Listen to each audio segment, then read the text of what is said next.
Hi everyone! Mag-unboxing tayo ng SG Cam para sa motor natin, para kay Max. Ito guys, SG 4000 Air action camera, simple design, lightweight, HD recording, restored every detail. Accessories are complete to adapt to variety of occasion. Maximum support 64GB memory card. Okay na rin to, ayos na rin to si SG Cam, mas mura pa, budget meal po, with 4K 30 frame per second, with wifi na po, then 30M water resistant, pwede po siya sa mga diving. Ito po yung SG Cam, saan ba to? From China to. Made by from China.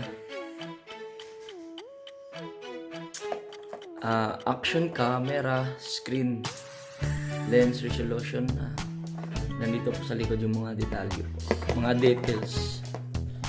I-unboxing natin guys ang SG Cam natin. Kung sulit ba to sa motovlog natin soon. Ipapakita ko sa inyo kung ano ang laman dito. God bless and maraming salamat.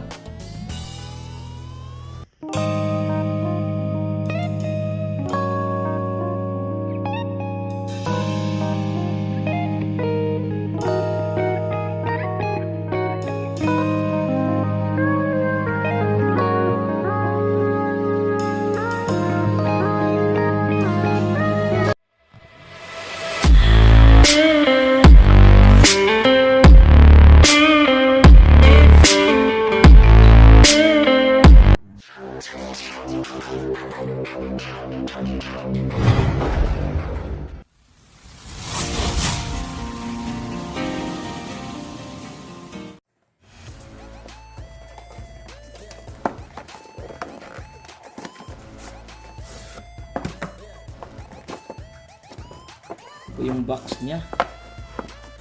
Ayan.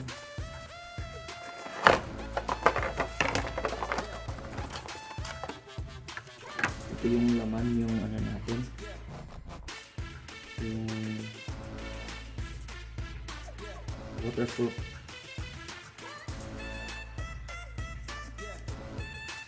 Ito po yung waterproof cover niya. Hindi po siya mababasa kung mag-diving.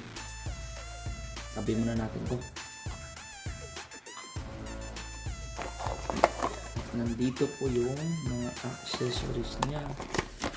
Ito, hindi ko ito isa-isahin kasi hindi ko alam.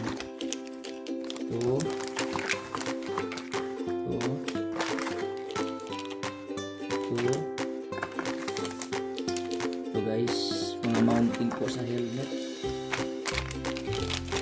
Ito po, kompleto po lahat yan.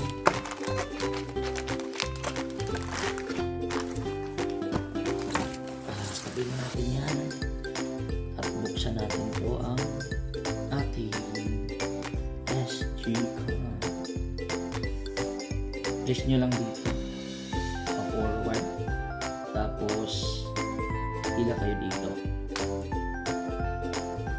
press, hila po.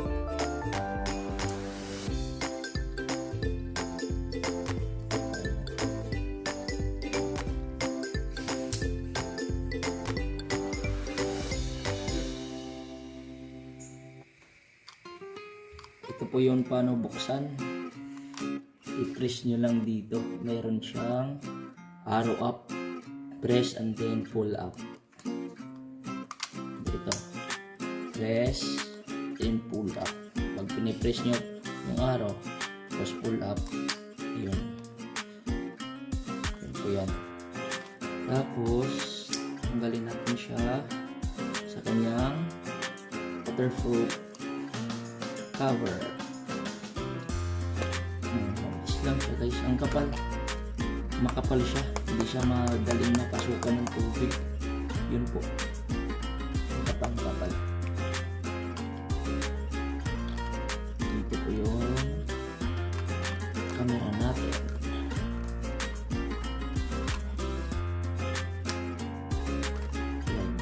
dahan-dahan. Ito yung cover niya. Okay, tabi muna natin to.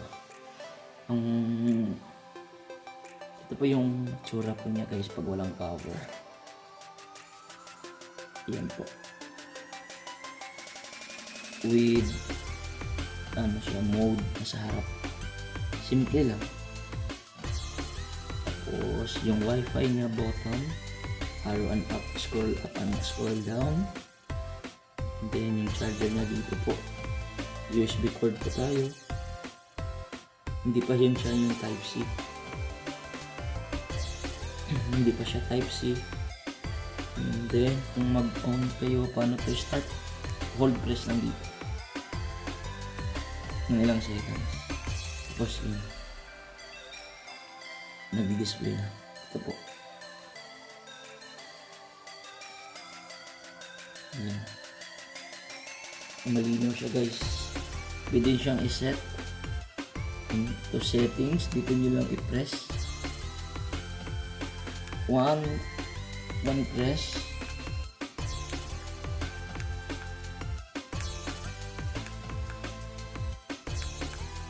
Press, settings na po siya. Tapos pili lang kayo kung anong gusto nyo.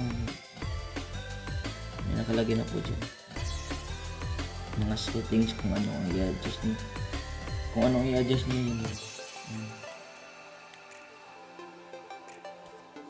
Tapos may 4K resolution siya, 30 frame per seconds. Pwede nyo siyang ma-adjust guys. Ito po siya guys. Ito yung display display panel niya. Ito yung harap. Malinaw siya guys, malinaw. Pakita ko sa inyo kung paano, gaano kalinaw. Salamat po.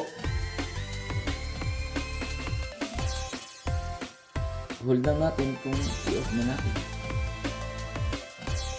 Pasok muna natin dito sa ating, kasi mag-test tayo soon sa ating kung gaano kalinaw po ang SD cam natin.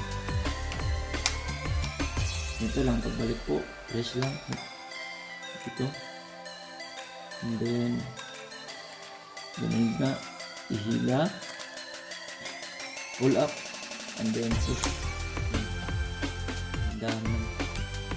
Pag mag-lock dito muna ito, press, lock na rin. Ito yung SD cam natin. Next, i-install natin sa ating unit. Thank you so much. Sana marami kayong natutunan sa ating SG cam. Thank you and God bless.